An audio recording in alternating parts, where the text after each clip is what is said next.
بسم اللہ الرحمن الرحیم۔ السلام علیکم دوستو، اس سے پہلے والی ویڈیو میں یہ بتایا جا چکا ہے کہ اللہ کے رسول صلی اللہ تعالیٰ علیہ وسلم مکہ سے نکل کر مدینہ کے لیے روانہ ہو چکے ہیں۔ جب مکہ والوں نے حضور کو تلاش کیا اور حضور نہیں ملے تو مکہ والوں نے یہ اعلان کر دیا کہ جو شخص حضور صلی اللہ تعالیٰ علیہ وسلم کو گرفتار کر کے لائے گا اس کو انعام میں 100 اونٹ ملے گا۔ اس بھاری انعام کے لالچ میں بہت سے لالچی لوگوں نے حضور کو تلاش کرنا شروع کر دیا اور کچھ لوگوں نے تو بہت دور تک حضور کا پیچھا کیا۔ اللہ کے رسول صلی اللہ تعالیٰ علیہ وسلم اس گفا سے نکلے جس کو غار سور کہا جاتا ہے، تو دوسرے دن قدید نامی جگہ تشریف لے گئے اور آپ کا گزر وہاں پر حضرت ام معبد کے گھر کے پاس سے ہوا۔ ام معبد ایک بوڑھی عورت تھی جو اپنے گھر کے آنگن میں بیٹھی رہا کرتی تھی اور سفر پر آئے لوگوں کو کھانا پانی دیا کرتی تھی۔ حضور صلی اللہ تعالیٰ علیہ وسلم نے اس سے کچھ خریدنے کا ارادہ کیا مگر اس کے پاس کوئی چیز موجود نہیں تھی۔ حضور صلی اللہ تعالیٰ علیہ وسلم نے دیکھا کہ اس کے گھر کے ایک طرف ایک بہت ہی کمزور بکری ہے۔ حضور نے پوچھا، کیا یہ بکری دودھ دیتی ہے؟ ام معبد نے کہا، نہیں۔ حضور نے فرمایا، اگر تم اجازت دو تو میں اس کا دودھ نکال لوں۔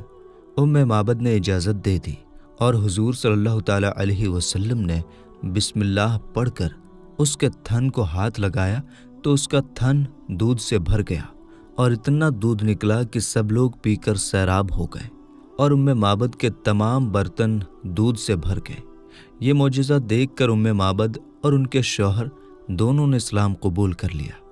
روایت ہے کہ ام معبد کی یہ بکری 18 ہجری تک زندہ رہی اور برابر دودھ دیتی رہی۔ حضرت عمر فاروق رضی اللہ تعالیٰ عنہ کی حکومت کے زمانے میں جب عرب میں بہت ہی سخت سوکھا پڑا تو تمام جانوروں کے تھنوں کا دودھ سوکھ گیا۔ اس وقت بھی یہ بکری صبح اور شام برابر دودھ دیتی رہی۔ جب ام معبد کے گھر سے حضور صلی اللہ تعالیٰ علیہ وسلم مدینہ کے لیے آگے روانہ ہوئے تو مکہ کا ایک مشہور شخص سراقہ ابن مالک نے تیز رفتار گھوڑے پر سوار ہو کر حضور کا پیچھا کیا۔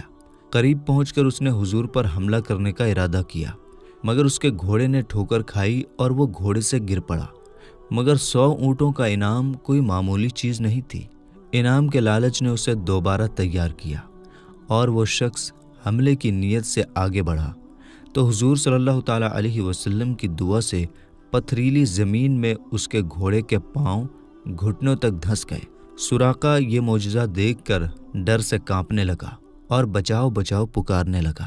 رسول پاک صلی اللہ تعالیٰ علیہ وسلم کا دل رحم و کرم کا سمندر تھا۔ سراقہ کی لاچاری پر حضور صلی اللہ تعالیٰ علیہ وسلم کو رحم آ گیا اور آپ صلی اللہ تعالیٰ علیہ وسلم نے دعا فرما دی تو زمین نے اس کے گھوڑے کو چھوڑ دیا۔ اس کے بعد سراقہ نے عرض کیا، میرے لیے یہ لکھ دیجئے کہ آپ کی طرف سے مجھے نجات کا پروانہ مل چکا ہے۔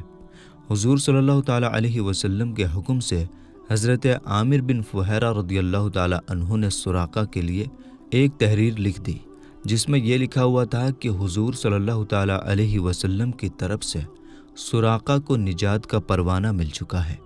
سراقہ نے اس تحریر کو اس تھیلے میں رکھ لیا جس میں اس نے تیر رکھا تھا اور واپس لوٹ گیا۔ راستے میں جو شخص بھی حضور صلی اللہ تعالیٰ علیہ وسلم کے بارے میں پوچھتا تو سراقہ اس کو یہ کہہ کر لوٹا دیتے کہ میں نے بڑی دور تک بہت زیادہ تلاش کیا مگر حضور صلی اللہ تعالیٰ علیہ وسلم اس طرف نہیں ہیں۔ واپس لوٹتے ہوئے سراقہ نے کچھ سفر کا سامان بھی حضور کی خدمت میں گفٹ کے طور پر پیش کیا مگر حضور صلی اللہ تعالیٰ علیہ وسلم نے قبول نہیں فرمایا۔ سراقہ اس وقت تو مسلمان نہیں ہوئے مگر حضور صلی اللہ تعالیٰ علیہ وسلم کی نبوت کی عظمت اور اسلام کی سچائی کا سکہ ان کے دل پر بیٹھ گیا۔ جب حضور صلی اللہ تعالیٰ علیہ وسلم فتح مکہ اور جنگ حنین سے فارغ ہو کر جارانہ میں ٹھہرے تو سراقہ اسی پروانہ نجات کو لے کر جس کو حضور نے سراقہ کے ہاتھوں لکھوایا تھا اللہ کے رسول کی بارگاہ میں حاضر ہو گئے اور اپنے قبیلے کی بہت بڑی جماعت کے ساتھ اسلام قبول کر لیا۔ یہ بات یاد رہے کہ یہ وہی سراقہ ابن مالک رضی اللہ عنہ ہیں جن کے بارے میں حضور صلی اللہ تعالیٰ علیہ وسلم نے اپنے علم غیب سے غیب کی خبر دیتے ہوئے ارشاد فرمایا تھا کہ اے سراقہ، تیرا کیا حال ہوگا جب تجھ کو ملک فارس کے بادشاہ کسریٰ کے دونوں کنگن پہنائے جائیں گے۔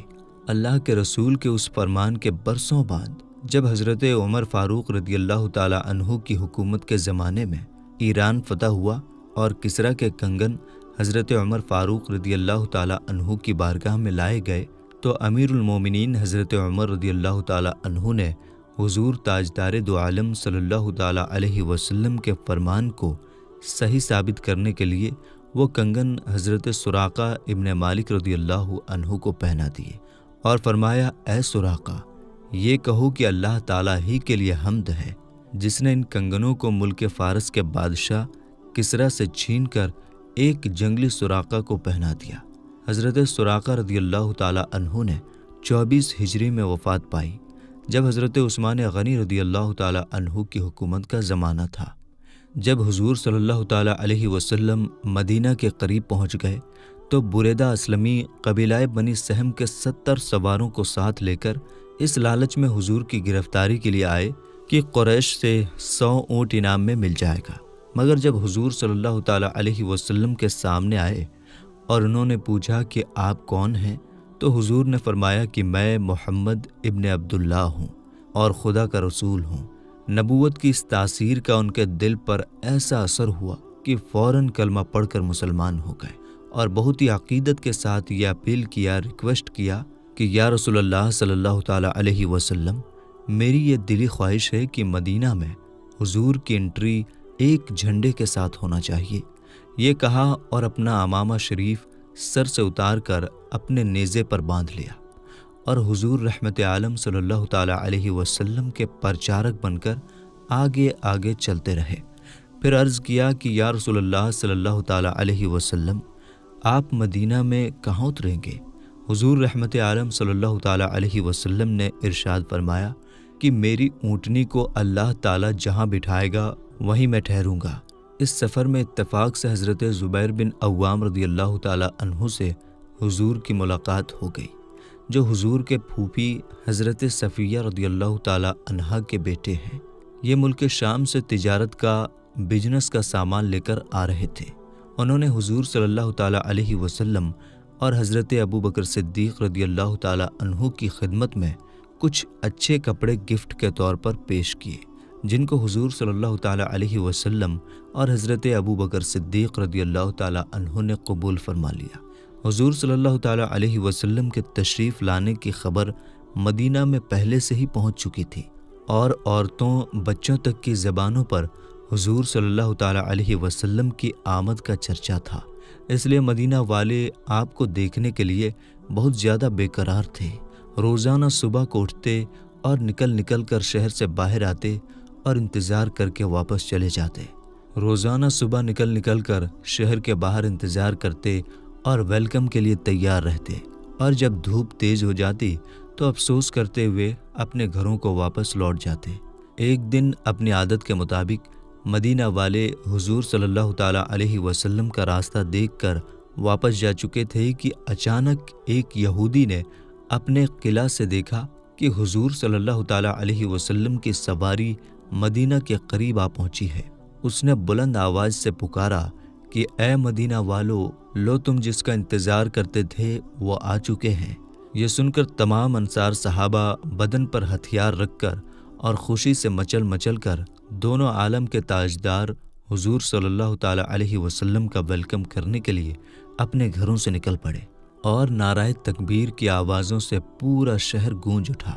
مدینہ منورہ سے 3 میل کی دوری پر جہاں آج مسجد قباء بنی ہوئی ہے، 12 ربیع الاول کو حضور صلی اللہ تعالیٰ علیہ وسلم قباء کی سرزمین پر تشریف لے گئے اور قبیلہ عمرو بن عوف کے خاندان میں حضرت کلثوم کے گھر میں تشریف لے گئے۔ پورے خاندان نے اس پر فخر کیا کہ انہیں دونوں عالم کے سردار حضور رحمت عالم صلی اللہ تعالیٰ علیہ وسلم کی مہمان نوازی کرنے کا اتنا بڑا موقع ملا۔ چاروں طرف سے انصار صحابہ خوشی اور مسرت کے ساتھ آتے اور رسول اللہ کی بارگاہ میں صلاۃ و سلام کا نذرانہ عقیدت اور محبت کے ساتھ پیش کرتے۔ اکثر صحابہ اکرام جو حضور صلی اللہ تعالیٰ علیہ وسلم سے پہلے ہجرت کر کے مدینہ آ چکے تھے وہ لوگ بھی اسی گھر میں ٹھہرے ہوئے تھے۔ حضرت علی رضی اللہ تعالیٰ عنہ بھی اللہ کے رسول کے حکم کے مطابق قریش کی امانتیں واپس لوٹا کر تیسرے دن مکہ سے چل پڑے تھے۔ وہ بھی مدینہ آ گئے اور اسی گھر میں ٹھہرے جہاں حضور ٹھہرے ہوئے تھے، اور حضرت کلثوم اور ان کے خاندان والے تمام مقدس مہمانوں کی مہمان نوازی میں دن رات بیزی رہنے لگے۔ اب یہاں سے حضور رحمت عالم صلی اللہ تعالیٰ علیہ وسلم کی مدنی زندگی کی شروعات ہوتی ہے۔ اللہ کے رسول صلی اللہ تعالیٰ علیہ وسلم جب قباء کی سرزمین پر تشریف لے گئے تو وہاں سب سے پہلا کام ایک مسجد کی تعمیر تھی۔ اس مقصد کے لیے حضور صلی اللہ تعالیٰ علیہ وسلم نے حضرت کلثوم کی ایک زمین کو پسند فرمایا جہاں عمرو بن عوف کے خاندان کی کھجوریں سکھائی جاتی تھیں۔ اسی جگہ حضور نے اپنے مقدس ہاتھوں سے ایک مسجد کی بنیاد ڈالی۔ یہی وہ مسجد ہے جو آج بھی مسجد قباء کے نام سے مشہور ہے اور جس کی شان میں قرآن کی یہ آیت نازل ہوئی جس کا ترجمہ میں آپ کے سامنے پیش کرتا ہوں۔ یقیناً وہ مسجد جس کی بنیاد پہلے ہی دن سے پرہیزگاری پر رکھی ہوئی ہے وہ اس بات کی زیادہ حقدار ہے کہ آپ اس میں کھڑے ہوں۔ اس مسجد میں ایسے لوگ ہیں جن کو پاکی بہت پسند ہے اور اللہ تعالیٰ پاک رہنے والوں سے محبت فرماتا ہے۔ اس مبارک مسجد کی تعمیر میں صحابہ اکرام رضی اللہ تعالیٰ عنہم کے ساتھ ساتھ خود حضور صلی اللہ تعالیٰ علیہ وسلم بھی اپنے مبارک ہاتھوں سے اتنے بڑے بڑے پتھر اٹھاتے تھے کہ ان کے بوجھ سے جسم مبارک جھک جاتا تھا، اور اگر آپ صلی اللہ تعالیٰ علیہ وسلم کے جانثار اصحاب میں سے یعنی صحابہ میں سے کوئی عرض کرتا یا رسول اللہ صلی اللہ تعالیٰ علیہ وسلم آپ پر ہمارے ماں باپ قربان، آپ چھوڑ دیجئے ہم اٹھا لیں گے، تو حضور صلی اللہ تعالیٰ علیہ وسلم اس کا دل رکھنے کے لیے چھوڑ دیتے، مگر پھر اسی وزن کا دوسرا پتھر اٹھا لیتے اور خود ہی اس کو لا کر عمارت میں لگا دیتے، اور تعمیری کام میں جوش و ولولہ پیدا کرنے کے لیے صحابہ اکرام کے ساتھ آواز ملا کر حضور صلی اللہ تعالیٰ علیہ وسلم حضرت عبداللہ بن رواحہ رضی اللہ عنہ کے اشعار پڑھتے جاتے جس کا ترجمہ ہے وہ کامیاب ہے جو مسجد کی تعمیر کرتا ہے، مسجد بناتا ہے اور اٹھتے بیٹھتے قرآن پڑھتا ہے اور سوتے ہوئے رات نہیں گزارتا۔ 14 یا 24 دن اللہ کے رسول قباء کی سرزمین پر ٹھہرے۔ اس بیچ مسجد قباء کی تعمیر فرما کر جمعہ کے دن قباء سے مدینہ کی طرف روانہ ہوئے۔ راستے میں قبیلہ بنی سالم کی مسجد میں پہلا جمعہ حضور نے پڑھا۔ یہی وہ مسجد ہے جو آج تک مسجد الجمعہ کے نام سے مشہور ہے۔ شہر والوں کو خبر ہوئی تو ہر طرف سے لوگ بہت ہی جوش کے ساتھ استقبال کے لیے دوڑ پڑے۔ حضور صلی اللہ تعالیٰ علیہ وسلم کے دادا عبد المطلب کے ننیحالی رشتہ دار بنو نجار ہتھیار لگائے قباء سے شہر تک 2 لائن بنائے مست ہو کر چل رہے تھے۔ آپ راستے میں پورے قبیلے کی محبت کا شکریہ ادا کرتے اور سب کو خیر و برکت کی دعائیں دیتے ہوئے چلے جا رہے تھے۔ شہر قریب آ گیا تو مدینہ والوں کے جوش کا یہ حال تھا کہ پردے میں رہنے والی عورتیں اپنے گھروں کی چھتوں پر چڑھ گئیں اور ویلکم کرنے کے لیے، سواگت کرنے کے لیے یہ شعر پڑھنے لگیں جس کا ترجمہ ہے ہم پر چاند طلوع ہو گیا ودا کی گھاٹیوں سے، ہم پر خدا کا شکر واجب ہے جب تک اللہ سے دعا مانگنے والے دعا مانگتے رہیں۔ اور آگے یہ شعر پڑھتی ہیں جس کا ترجمہ ہے اے وہ مقدس ذات جو ہمارے اندر بھیجے گئے، آپ وہ دین لائے جو اس قابل ہے کہ ہم اس پر چلیں۔ آپ نے مدینہ کو عزت بخشا تو آپ کے لیے خوش آمدید ہے، ویلکم ہے، اے بہترین دعوت دینے والے۔ یہ وہ اشعار ہیں جو مدینہ کی عورتیں اپنے گھروں کی چھتوں پر چڑھ کر پڑھ رہی تھیں جس دن اللہ کے رسول صلی اللہ تعالیٰ علیہ وسلم مدینہ کی سرزمین پر تشریف لے گئے تھے۔ مدینہ کی ننھی ننھی بچیاں خوشی میں جھوم جھوم کر اور دف بجا بجا کر یہ گیت گاتی تھیں جس کا ترجمہ ہے ہم خاندان بنو نجار کی بچیاں ہیں۔ واہ کیا ہی خوب ہوا کہ حضرت محمد صلی اللہ تعالیٰ علیہ وسلم ہمارے پڑوسی بن گئے۔ حضور صلی اللہ تعالیٰ علیہ وسلم ان بچیوں کی خوشی اور محبت سے اتنا زیادہ متاثر ہوئے کہ پوچھا اے بچیوں کیا تم مجھ سے محبت کرتی ہو؟ تو بچیوں نے ایک ساتھ مل کر کہا جی ہاں جی ہاں۔ یہ سن کر حضور صلی اللہ تعالیٰ علیہ وسلم نے خوش ہو کر مسکراتے ہوئے فرمایا کہ میں بھی تم سے پیار کرتا ہوں۔ چھوٹے چھوٹے لڑکے اور غلام جھنڈ کے جھنڈ خوشی کے مارے مدینہ کی گلیوں میں حضور صلی اللہ تعالیٰ علیہ وسلم کی تشریف آوری کا نعرہ لگاتے ہوئے دوڑتے پھرتے تھے۔ حضرت برا ابن عازب رضی اللہ تعالیٰ عنہ فرماتے ہیں کہ حضور صلی اللہ تعالیٰ علیہ وسلم کے مدینہ تشریف لانے پر مدینہ والوں میں وہ خوشی اور مسرت دیکھی گئی جو اس سے پہلے کبھی نہیں دیکھی گئی تھی۔ انصار کے تمام قبیلے جو راستے میں موجود تھے بہت ہی جوش و جذبے اور محبت کے ساتھ اونٹنی کی رسی کو تھام کر عرض کرتے تھے، یا رسول اللہ، آپ ہمارے گھر میں تشریف لائیں، مگر آپ ان سب جانثاروں کو یہی فرماتے تھے کہ میری اونٹنی کی رسی چھوڑ دو، جس جگہ خدا کو منظور ہوگا اسی جگہ میری اونٹنی بیٹھ جائے گی۔ چنانچہ جس جگہ آج مسجد نبوی شریف ہے اس کے پاس حضرت ابو ایوب انصاری رضی اللہ تعالیٰ عنہ کا گھر تھا۔ اسی جگہ حضور صلی اللہ تعالیٰ علیہ وسلم کی اونٹنی بیٹھ گئی اور حضرت ابو ایوب انصاری رضی اللہ تعالیٰ عنہ آپ صلی اللہ تعالیٰ علیہ وسلم کی اجازت سے آپ کا سامان اٹھا کر اپنے گھر میں لے گئے اور حضور انہی کے گھر پر رکے۔ حضرت ابو ایوب انصاری رضی اللہ تعالیٰ عنہ نے اپنے گھر کی اوپری منزل کو حضور کی خدمت میں پیش کیا، مگر حضور صلی اللہ تعالیٰ علیہ وسلم نے ان لوگوں کی آسانی کو دیکھتے ہوئے جو آپ سے ملاقات کے لیے آتے تھے نیچے کی منزل کو پسند فرمایا۔ حضرت ابو ایوب انصاری رضی اللہ تعالیٰ عنہ دونوں وقت آپ کے لیے کھانا بھیجتے اور آپ کا بچا ہوا کھانا تبرک سمجھ کر میاں بیوی کھاتے۔ کھانے میں جہاں حضور صلی اللہ تعالیٰ علیہ وسلم کی انگلیوں کا نشان پڑا ہوتا، برکت حاصل کرنے کے لیے حضرت ایوب انصاری رضی اللہ تعالیٰ عنہ اسی جگہ سے لقمہ اٹھاتے اور اپنی ہر بات اور ہر کام سے بے پناہ ادب و احترام اور عقیدت و محبت کا اظہار کرتے۔ ایک مرتبہ گھر کے اوپری منزل پر پانی کا گھڑا ٹوٹ گیا، تو اس ڈر سے کہ کہیں پانی بہہ کر نیچے کی منزل میں نہ چلا جائے اور حضور صلی اللہ تعالیٰ علیہ وسلم کو کچھ تکلیف نہ ہو جائے، حضرت ابو ایوب انصاری رضی اللہ تعالیٰ عنہ نے سارا پانی اپنی چادر میں سکھا دیا۔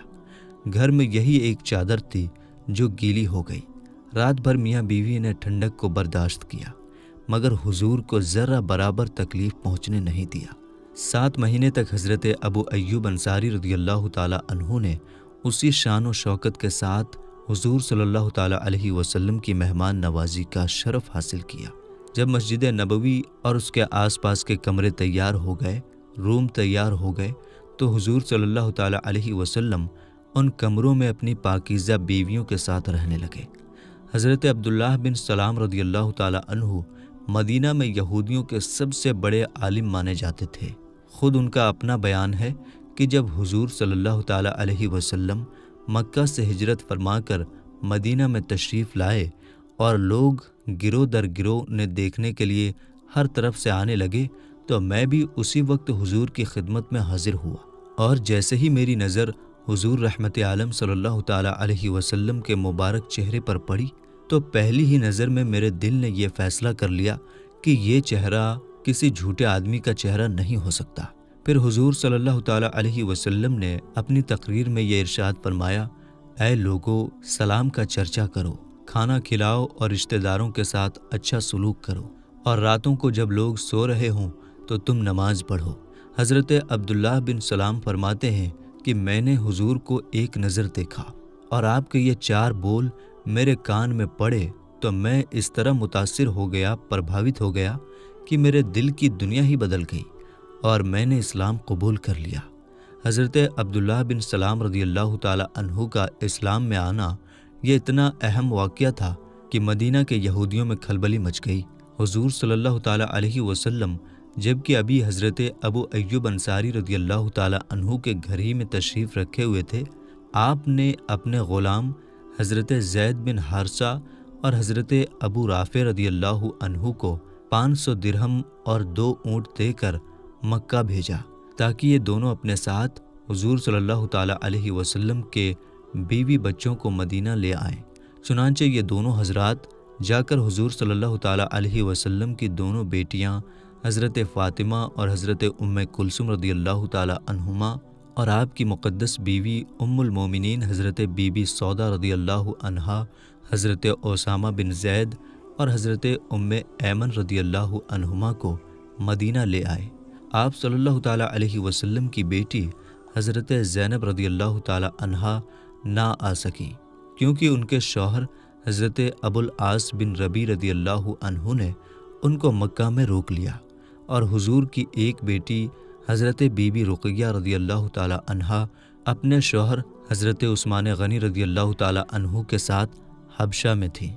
انہی لوگوں کے ساتھ حضرت ابوبکر صدیق رضی اللہ تعالیٰ عنہ کے بیٹے حضرت عبداللہ رضی اللہ عنہ بھی اپنے پورے گھر والوں کے ساتھ مکہ سے مدینہ آ گئے۔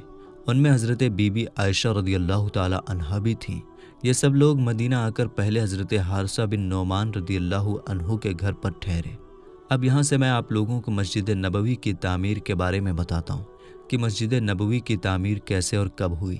جب حضور صلی اللہ تعالیٰ علیہ وسلم اور آپ کے صحابہ مکہ سے ہجرت کر کے مدینہ پہنچے تو مدینہ میں کوئی ایسی جگہ نہیں تھی جہاں مسلمان جماعت کے ساتھ نماز پڑھ سکیں، اس لیے مسجد کی تعمیر بہت ضروری تھی۔ حضور صلی اللہ تعالیٰ علیہ وسلم جہاں ٹھہرے ہوئے تھے اسی کے قریب بنو نجار کا ایک باغیچہ تھا۔ اللہ کے رسول نے مسجد تعمیر کرنے کے لیے اس باغیچے کو قیمت دے کر خریدنا چاہا۔ ان لوگوں نے یہ کہہ کر منع کر دیا کہ یا رسول اللہ صلی اللہ تعالیٰ علیہ وسلم، ہم خدا ہی سے اس کی قیمت لیں گے۔ مفت میں زمین مسجد بنانے کے لیے دے دی، کیونکہ یہ زمین اصل میں 2 یتیموں کی تھی۔ اللہ کے رسول نے ان دونوں یتیم بچوں کو بلا بھیجا۔ ان یتیم بچوں نے بھی زمین مسجد کے لیے نذر کرنی چاہی، مگر حضور صلی اللہ تعالیٰ علیہ وسلم نے اس کو پسند نہیں فرمایا۔ اس لیے حضرت ابوبکر صدیق رضی اللہ تعالیٰ عنہ کے مال سے آپ صلی اللہ تعالیٰ علیہ وسلم نے اس کی قیمت ادا فرما دی۔ اس زمین میں کچھ درخت، کچھ گڈھے اور کافروں کی کچھ قبریں تھیں۔ اللہ کے رسول نے درختوں کے کاٹنے، کافروں کی قبر کو کھود کر پھینکنے کا حکم دیا۔ پھر زمین کو برابر کر کے خود آپ نے اپنے مبارک ہاتھوں سے مسجد شریف کی بنیاد ڈالی اور کچی اینٹوں کی دیوار اور کھجور کے کھمبوں پر کھجور کی پتیوں سے چھت بنائی جو بارش میں ٹپکتی تھی۔ اس مسجد کی تعمیر میں صحابہ کرام کے ساتھ خود حضور صلی اللہ تعالیٰ علیہ وسلم بھی اینٹیں اٹھا کر لاتے، اور صحابہ کرام رضی اللہ تعالیٰ عنہ کو جوش دلانے کے لیے ان کے ساتھ آواز ملا کر حضور یہ اشعار پڑھتے، جس کا ترجمہ ہے: اے اللہ، بھلائی تو صرف آخرت ہی کی بھلائی ہے، لہٰذا اے اللہ تو انصار اور مہاجرین کو بخش دے۔ اس مسجد کا نام مسجد نبوی شریف ہے۔ یہ مسجد ہر قسم کے دنیاوی رسم و رواج سے پاک اور اسلام کی سادگی کی سچی تصویر ہے۔ اس مسجد کی پہلی عمارت کی لمبائی 60 گج اور چوڑائی 54 گج تھی، اور اس کا قبلہ بیت المقدس کی طرف بنایا گیا تھا، مگر جب قبلہ بدل کر کعبہ کی طرف ہو گیا تو مسجد کے اتری جانب ایک نیا دروازہ بنایا گیا۔ اس کے بعد الگ الگ زمانوں میں مسجد نبوی کی تعمیر ہوتی رہی اور اس کی چوڑائی لمبائی میں اضافہ ہوتا رہا۔ مسجد کے ایک کنارے پر ایک چبوترا تھا جس پر کھجور کی پتیوں سے چھت بنائی گئی تھی۔ اسی چبوترا کا نام صفہ ہے۔ جو صحابہ گھر بار نہیں رکھتے تھے وہ اسی چبوترا پر سوتے بیٹھتے، اور یہی لوگ اصحاب صفہ کے نام سے مشہور ہیں۔ اب جانیں گے رسول پاک صلی اللہ تعالیٰ علیہ وسلم کی مقدس بیویوں کے حجرے کہاں اور کیسے تیار ہوئے۔ اللہ کے رسول نے مسجد نبوی کے قریب ہی اپنی مقدس اور پاکیزہ بیویوں کے لیے کمرے بھی بنوائے۔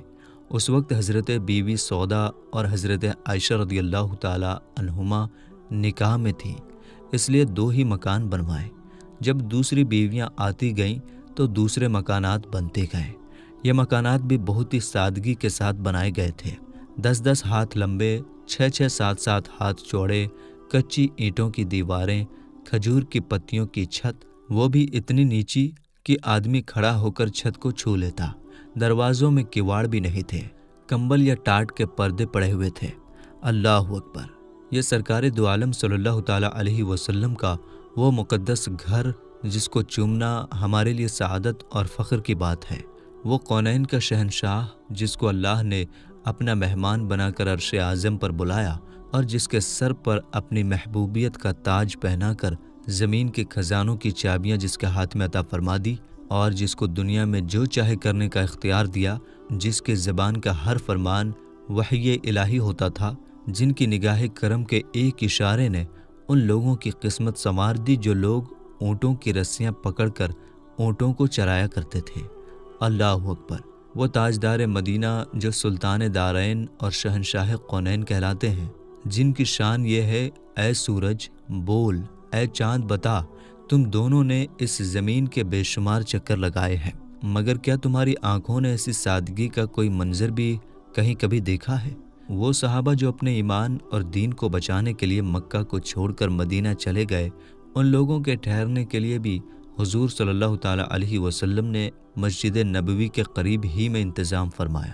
انصار صحابہ نے کچھ بڑی قربانی پیش کی، اپنے کو بڑپن ثابت کرتے ہوئے اپنے مہاجر بھائیوں کے لیے اپنے مکانات اور زمینیں دے دیں، مکانوں کی تعمیر میں ہر قسم کی مدد پہنچائی، جس سے مہاجرین کو مدینہ میں آباد ہونے میں بڑی آسانی ملی۔ سب سے پہلے جس انصاری نے اپنا مکان حضور کو گفٹ کے طور پر پیش کیا، اس خوش نصیب کا نام حضرت حارثہ بن نعمان رضی اللہ عنہ ہے۔